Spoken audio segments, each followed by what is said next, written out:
Okey, kita jumpa lagi kepada penyelesaian masalah taburan normal. Okey, hari ini saya nak tunjukkan macam mana kita nak selesaikan taburan normal pergi kepada penyelesaian masalah ya. Okey, so tengok kepada soalan yang di situ. Okey, saya ambil contoh daripada buku modul Nilam tu. Okey.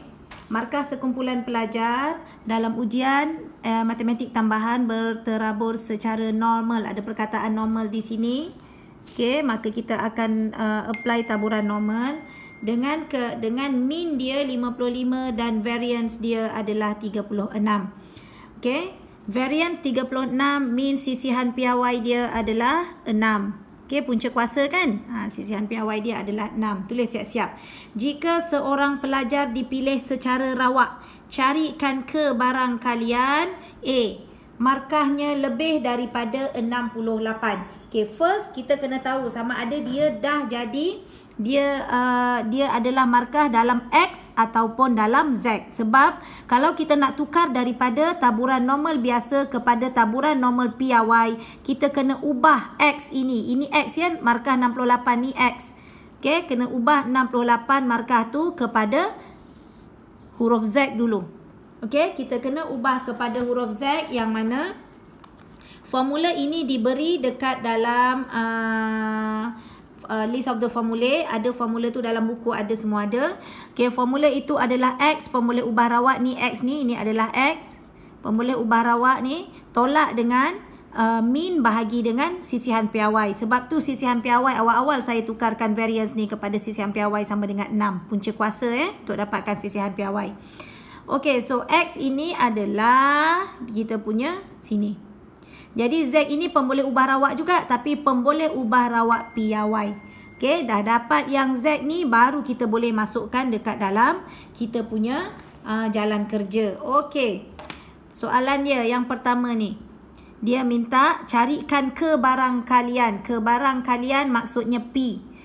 Kebarang kalian X lebih daripada 68. Okay, X lebih daripada 68. So, bila X lebih daripada 68, kita tak boleh selesaikan sehingga kita tukar dia kepada Z. Iaitu Z kita tulis di bawah ni P. Tukarkan X ni kepada Z. Tak ada masalah. Lebih besar 68. Bila X bertukar menjadi Z, maka apply lah formula yang ini. Okay, apply formula ni. 68 tolak dengan mean dia berapa? Mean dia adalah 55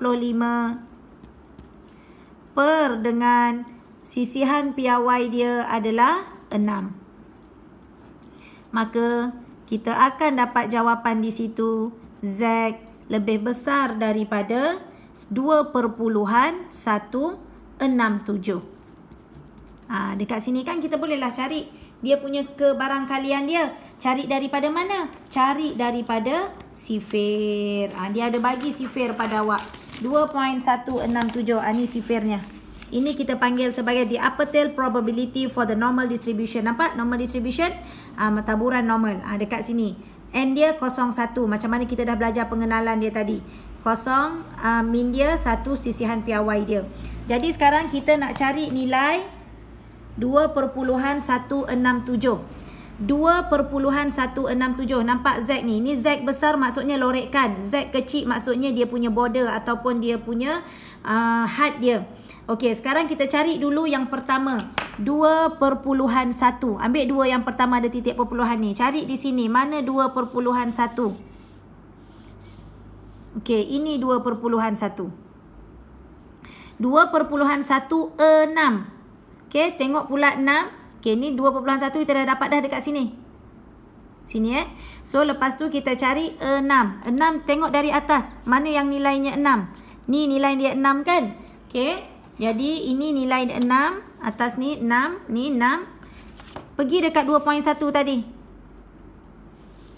2.1 nilainya 6. Kita turun bawah adalah 0.0154. 0.0154. 2.16 dekat atas ni 6.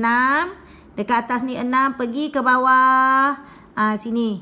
0.0154. Belakang dia ada 7. Kita pergi pula ke sini, nilainya 7. Mana 7? Dekat 2.1 tu stick ni 7. Nampak tak dekat sini? Nilainya adalah 3. Okey? So, 0.0154 dengan 3. Saya ambil nilai tu, saya tulis di sini. 0.0154. Nilai yang kat belakang ni nampak tak dekat atas ni? Dia kata tolak atau minus. Minus dengan, tolak dengan, berapa nilai 7 kita tadi ni? Kat atas ni 7 ni. 7 ni pada 2.1 adalah... Mana 2.1 kita atas? Okey. Adalah 3 kan? Ni 3. Okey. So, mana pensel saya ni? Ni 3 ni. Ni. Dekat 7. Dekat 0.0154 ni. Tu. Yang saya bulatkan tu. Okey. 0.0154 dan juga 3. Ini 6, ini 7 atasnya. 6, 7. Okey. So, kita tolaklah sebab dia kata minus kat sini, tolak. Jadi, saya ambil ni balik. Saya tolakkan dengan 0.3 tu mesti berada di belakang sini.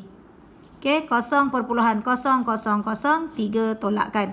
Jadi, 4 tolak 3, 1, 510. Kebarangkalian kita untuk mendapat markah. Kebarangkalian kita untuk mendapat markah lebih daripada 68 ialah 0.0151. Faham 0.0151. Okey, ni jawapan kita. Kalau dia minta dalam peratus tak ada masalah. 0.0151 tu awak darabkan aja dengan peratus. Okey? Sebab peratus juga adalah kebarangkalian. 0.0151 darabkan dengan 100. Awak akan dapat 1.51%. Kalau dia minta dalam peratus, 1.51%. Sebab peratus juga kebarangkalian. Tapi dia tak nak dalam peratus, maka jawapan kita ini. Okey, 0.0151. Macam mana cara lorekkan 68 ini? Macam ni. Okey, ini cara lorekkan bagi graf loceng dia. Okey, jadi dia nak lebih daripada 68. So, ni 2.167 ni positif. Okey, ini positif. Jadi positif mesti letak sebelah positif lah sini. So 2.1 lorekkan aja. Tak ada masalah pun. Letak sini 2.167. Lorekkan ni. Yang lorek ni warna merah pula saya buat. Saya buat dia warna biru lah. Okey, lorekkan ini yang kita nak cari ni kebarangkalian ni. Dan kebarangkalian ni boleh cari daripada buku sifir tadi. Okey? So kebarangkalian ni kita akan dapat di sini 0.0151. Ni yang lorek ni Z besar. Mana Z besar? Ni Z besar. Ni Z besar. Lorekkan. Okey, yang dalam kita punya formula tadi, dalam kita punya sifir tadi, ini adalah ni sifir kita ni tadi. Ada huruf Z kecil kat sini kan? Ini Z kecilnya kat bawah ni. Ni Z kecil. Ni Z kecil. Okey. Right? So, faham dekat situ berkenaan dengan kita punya nilai macam ni. Okey, boleh juga pakai kalkulator. Tapi dalam kalkulator dia tidak berapa tepat. Okey? Dia tak berapa tepat dalam kalkulator. Alright. So, sekarang kita pergi pula kepada yang seterusnya. Seterusnya dia kata dekat situ... di sini. Markahnya di antara 50 dan 68. Okey, markahnya di antara 50 dan 68. Markahnya di antara 50 dan 68. Okey, kita buat dekat sini. Di antara 50 dan juga 68. Sini. Mana soalan kita tadi? Okey, kat sini Di antara 50 dan 68. Okey. Kita buat macam tadi juga. Ini adalah huruf X. Ini X. Ini X. Kita tukar dia kepada Z. Jangan risau. P. Sebab dia berada di antara. Bermaksud X tu di tengah. Sini 50. Sini 68. Macam tu. Okey. Huruf X kita tak boleh. Nak cari kebarangkalian. Tukar dia kepada Z. Tengah-tengah ni saya letak Z. Lebih besar, lebih kecil. Okey, sini 50 tolak dengan min 55 per dengan sisihan piawai 6. 68 tolak dengan min dia 55 per dengan sisihan piawai 6. Okey, tukar dah dia kepada pemboleh ubah piawai. Okey, pemboleh ubah rawak piawai. Dah tukarkan dia 68 tolak 55 tadi kita dah buat dah sebelum ni, soalan sebelum ni, iaitu 2.167. Ini Z. Okey, yang ni 50 tolak 55, kita akan dapat di situ negatif 5. Negatif 5 bahagi dengan 6, kita akan dapat negatif 0.833. Negatif 0.833. Okey, probability. Kebarangkalian di situ. Okey, kita selesaikan soalan ini. Dah dapat macam ni, kita boleh baca sifir. Ingat, ini Z besar, ni Z kecil, ini Z kecil. Lorekkan. Okey, kenalah buat ni sikit. Sebab nanti kalau paper 1, awak kena faham konsep graf ni. Okey. Right, saya dah buat graf dia kat situ. Jadi sekarang ni kita nak letak mana 2.167. Saya ambil lah 2.167. Tu dia di antara tau. Dia punya Z. Z besar ni lorek. Jadi sini saya ambil negatif 0.833 di sini. Okey. Yang sini saya ambil di sini 2.167. Okey, kita lorek di tengah-tengah. Ini kita punya Z besar. Okey, ini Z besar kita. Ini Z kecil, ini Z kecil. Alright, sekarang kita nak cari. Okey. Sini negatif, sini positif. Kalau negatif dengan positif, kita tak boleh samakan dia sekali. Okey, tapi disebabkan dia dah melibatkan kedua-dua belah pihak, iaitu pihak negatif dan juga pihak positif, maka kita buatlah penyelesaiannya begini. Saya ambil keseluruhan luas bawah graf. Keseluruhan luas bawah graf adalah 1. Tolak. Saya nak tolak yang mana? Saya nak tolak yang ni. Yang ni saya tak nak. Ni, yang saya buat X ni. Ni saya tak nak. Bila saya tak nak yang itu adalah Z. Lorekkan Z. Z besar ni. Ni yang biru saya lorek ni saya tak nak. Z lebih besar sebab dia ke kanan. Lebih besar dari 2.167. Sebab yang kita tak nak tu ke kanan, jadi lebih besar. Tolak dengan ini, sebelah negatif, yang ni yang saya tak nak. Tapi dalam graf kita, dalam sifir kita tak ada nilai negatif. Disebabkan luas ni 0.5, luas ni 0.5, anggapkan dia pergi di sebelah positif. Okey? Kalau dia pergi di sebelah positif, maksudnya keadaan dia ni akan menjadi seperti ini. Dan kita tukar je dia punya Z kecil. Z lebih besar dari 0.833.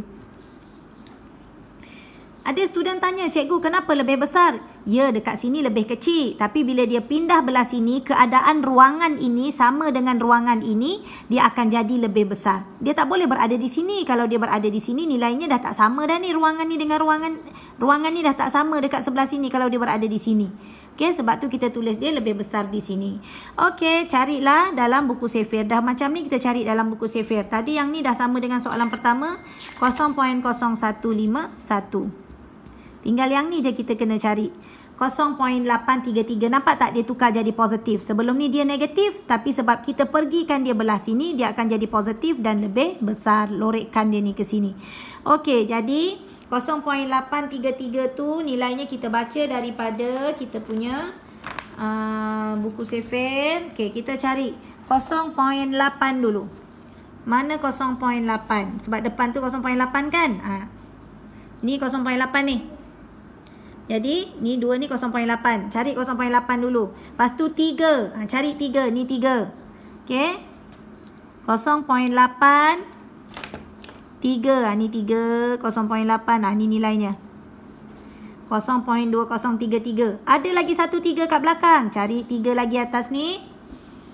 Ni 3 lagi. Pergi dekat sederet 0.8 tadi. Ni. Oh, 8 kat sini dia. Jadi, tolakkanlah sebab ni ada tolak kat sini ni. Tolak. Okey, 0.2033 tolak 0.008. Kita tulis kat mana Kita tulis kat sini. 0.2033 tolak dengan 0.0008. So 0.2033 tolak 0.0008. 0.2025. Okey, so letaklah sini 0.2025. Dah boleh selesaikan. 1 tolak 0.0151 tolak dengan 0.2025. Kita akan dapat jawapan kita 0.7825. Inilah kebarangkalian kita. Nampak tak? Yang 0.7825 ni nilainya besar tau. Lebih kurang 78.25%. Kan besar kan ruangan kita yang kita lorek ni. Ni kan besar kan? Okay. So, itu cara nak cari kebarangkalian bagi normal. Okay. So, sampai di sini saja. Awak cuba buat latihan-latihan tersebut. Okay. Jadi, kita jumpa lagi for the next topic. Okay. Assalamualaikum and bye.